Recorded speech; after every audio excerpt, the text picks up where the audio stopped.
Good afternoon everyone. Book keeping and accountancy इस subject का हम आज रिवीजन करेंगे। इसमें जितना कोर्स अभी तक हमने किया है, हमारे 3 चैप्टर कंप्लीट हो चुके हैं, 4 चैप्टर भी स्टार्ट हो गया। अब 4 चैप्टर जहां तक हमने किया है उसके आगे का भी आज हम थोड़ा पार्ट देखेंगे। तो आइए हम रिवीजन स्टार्ट करते हैं चैप्टर फर्स्ट से। Chapter first, introduction of accounting, लेखांकन का परिचय। इसमें जो मेमोरेबल टर्म्स दी हुई है अकाउंटिंग से लेकर रेवेन्यू एक्सपेंडिचर तक, तो ये पूरी एक बार आप लोग बहुत अच्छे से पढ़ें, क्योंकि ये पूरा बेसिक टर्म्स हैं जो कि अकाउंटिंग में पूरी अकाउंटिंग प्रोसेस में हमारे काम आती है। 1.1 इंट्रोडक्टरी, अकाउंटिंग का मीनिंग, फिर meaning and definition of accounting. इसमें जो 2 डेफिनेशन दी हुई है, Smith and Ashburn and Bierman Drebin, ये दोनों ही डेफिनेशन आपको करना है। स्टेजेस ऑफ अकाउंटिंग प्रोसेस, ये स्टेजेस 8 स्टेजेस दी हुई है, इनका नीचे डिस्क्रिप्शन भी दिया है। इन पॉइंट्स को आपको याद रखना है। 1.4 meaning of accountancy, accounting and book keeping. Individual importance इसलिए है इनका मीनिंग का, क्योंकि एक एक जो accounting, accountancy and book keeping क्या होता है, इसका बेसिक नॉलेज आपको यहाँ इसके मीनिंग से प्राप्त होता है। Then 1.5 mutual relation between accountancy, bookkeeping and accounting. इन तीनों का आपस में घनिष्ठ संबंध है, ये एक दूसरे के ऊपर डिपेंडेंट हैं, इसलिए इन तीनों का आपस में म्यूचुअल रिलेशन होता है। फिर दिया है 1.6 difference between book keeping and accountancy में। ये जितने भी पॉइंट्स मैंने आपको बताए थे बहुत अच्छे से लर्न करना है, क्योंकि ये डिफरेंस पढ़ने के बाद हम ये जान सकते हैं कि बुक कीपिंग सबसे ज्यादा पहले हम कार्य करते हैं और उसका कार्य पूर्ण हो जाने के बाद ही अकाउंटेंसी का कार्य शुरू होता है। तो ये पूरा बेसिक नॉलेज फर्स्ट चैप्टर में आप लोगों को लेना है। इसेंशियल और characteristics of book keeping and accountancy 1.7, इसके 6 पॉइंट करना है।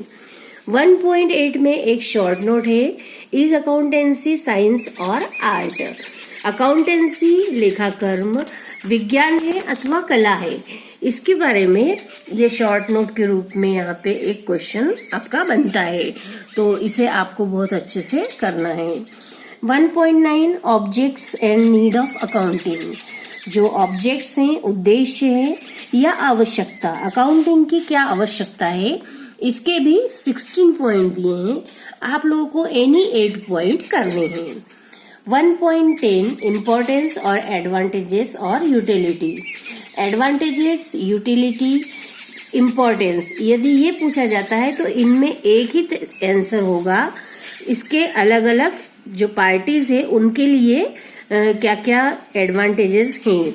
तो एडवांटेजेस टू बिजनेसमैन है, advantages to employees, advantages to investors और क्रेडिटर्स जो पैसा लगाते हैं बिजनेस में, advantages to government and advantages to consumer and other section.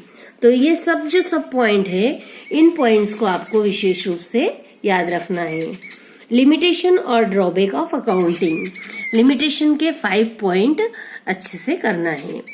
Users of accounting information and their need, जो लेखांकन की सूचनाएं होती हैं उनके कौन कौन से उपयोग करता है, उनके जो यूज करने वाले अकाउंटिंग इंफॉर्मेशन के पार्टीज होती है वो है short term creditors, long term creditors, present investors, prospective investors, management and employee, tax authorities, customers, government and its agencies and general public.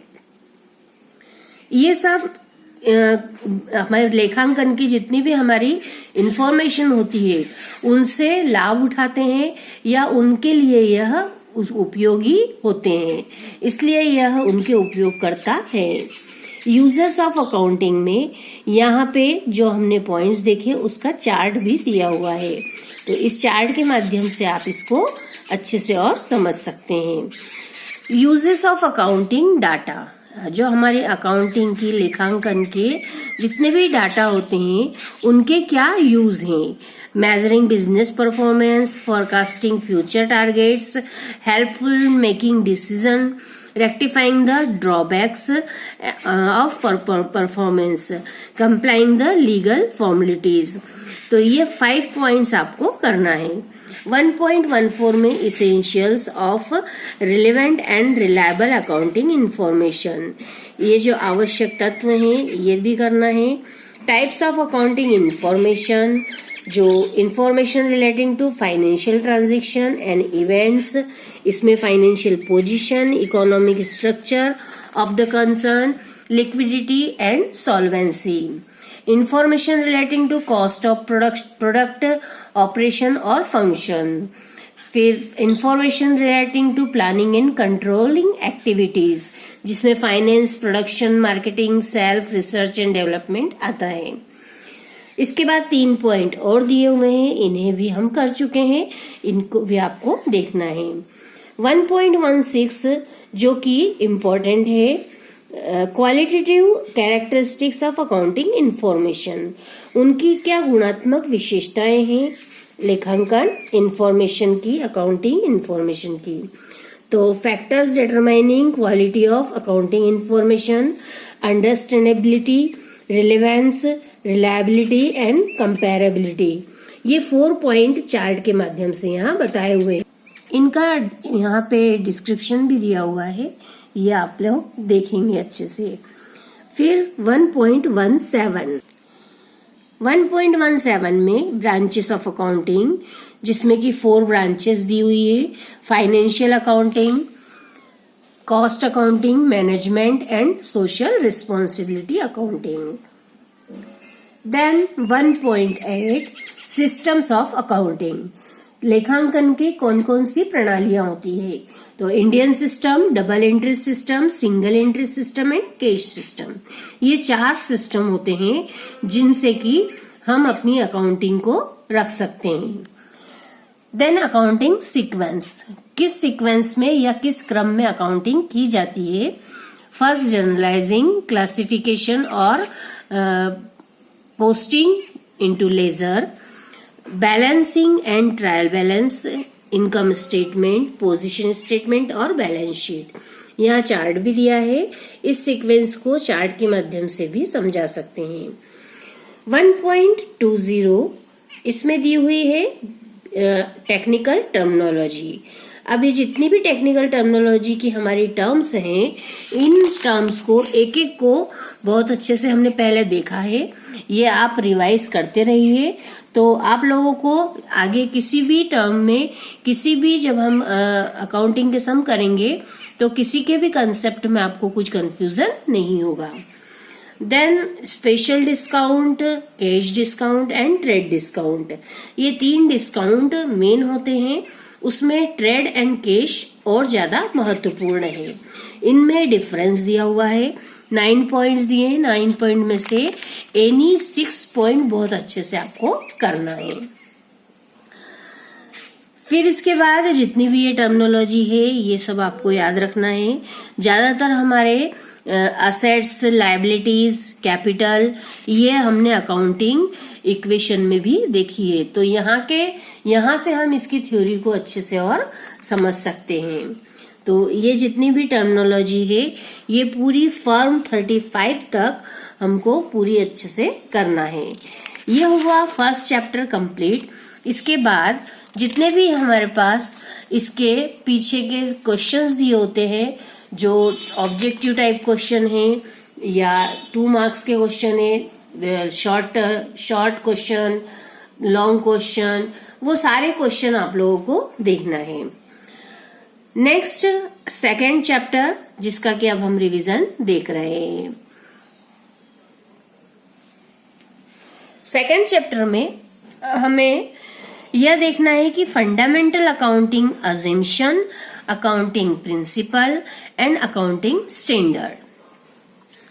जो हमारे आधारभूत लेखांकन के सिद्धांत हैं, उन सिद्धांतों के जो हमारे लेखांकन के प्रमाप है, मानक है, स्टैंडर्ड है, तो उन्हें यहाँ पे हम डिटेल में देखेंगे।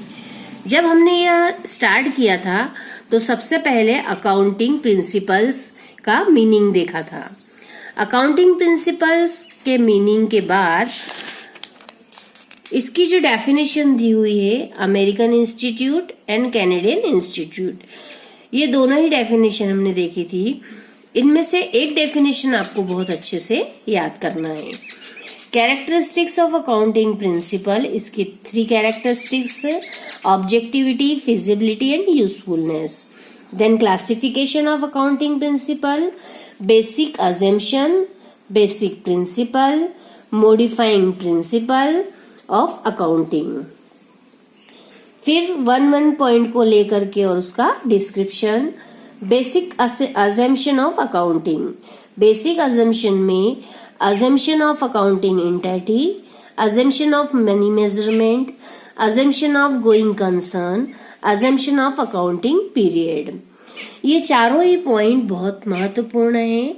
इन 4 पॉइंट्स के माध्यम से हम ये देखते हैं कि हमारे बिजनेस में जो हम अकाउंटिंग रखते हैं उसमें कौन प्रोप्राइटर है, जो कि अकाउंटिंग एंटाइटी है, उसने जितनी कैपिटल लगाई है। जो अकाउंटिंग एंटाइटी है यह हमें बताता है कि लेखांकन की जो अस्तित्व की मान्यता है उसके अनुसार बिजनेसमैन बिजनेस में कैपिटल लगाकर अपनी एंटाइटी को अलग रखता है, मतलब अपने अस्तित्व को अलग बनाए रखता है। फिर उसके रिप्रेजेंट के रूप में कैपिटल अकाउंट होता है, जो कि बिजनेस में बिजनेस की लायबिलिटी माना जाता है। जब भी प्रॉफिट होता है तो उससे उनकी कैपिटल इंक्रीज होती है और लॉस होगा तो उनकी कैपिटल डिक्रीज होगी। मनी मेजरमेंट के अंतर्गत हम ये देखते हैं कि जो भी ट्रांजैक्शन हम इंटर्ड कर रहे हैं उसे मनी में मेजर किया जा सके, तब उसे ही हम हमारी अकाउंटिंग में इंक्लूड करेंगे।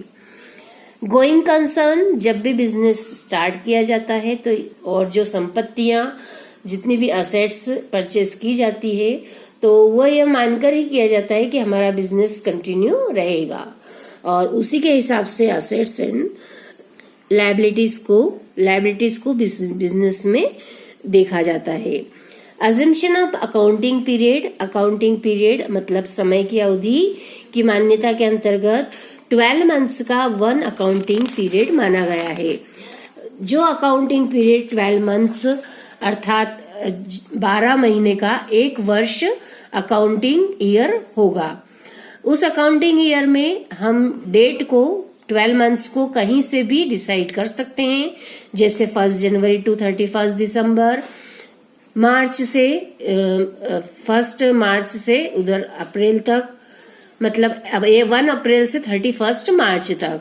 तो इस तरह से 12 मंथ, दीपावली से दीपावली या फिर दशहरा से दशहरा। अब ये जो बेसिक अजम्पशंस थी इनके इम्पोर्टेंस दिए हैं, ये चार्ट दिया है, इस चार्ट के माध्यम से आप मेन पॉइंट्स को लर्न कर सकते हैं। Then next point is basic principle of accounting. Basic principle, first dual aspect can principle of verifiable objectivity, principle of historical cost, revenue recognization, matching with revenue with cost and full disclosure. ये सब points जो हैं, ये सारे points यहाँ पर एक एक करके और डिटेल में समझाए हुए। इन सभी पॉइंट्स को आप लोगों को अच्छे से करना है।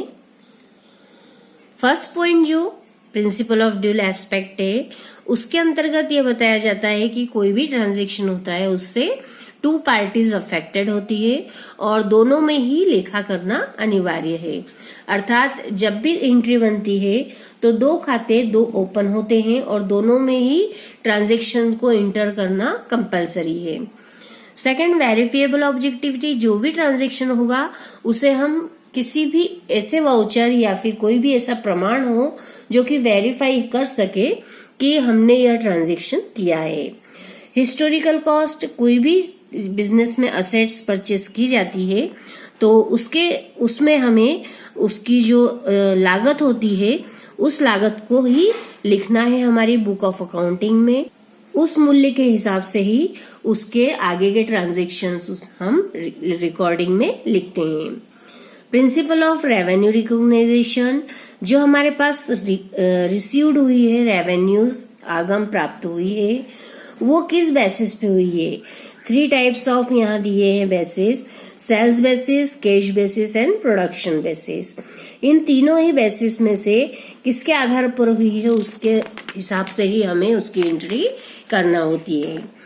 Principle of matching revenue with cost, matching revenue अर्थात जो हमारी आगम प्राप्त हुई है और जो हमारी कॉस्ट लगी, उन दोनों का हमको यहाँ पे अमाउंट को देखना होता है कि कॉस्ट कितनी है और उससे हमारी इनकम कितनी, हमारी आगम प्राप्त हुई है।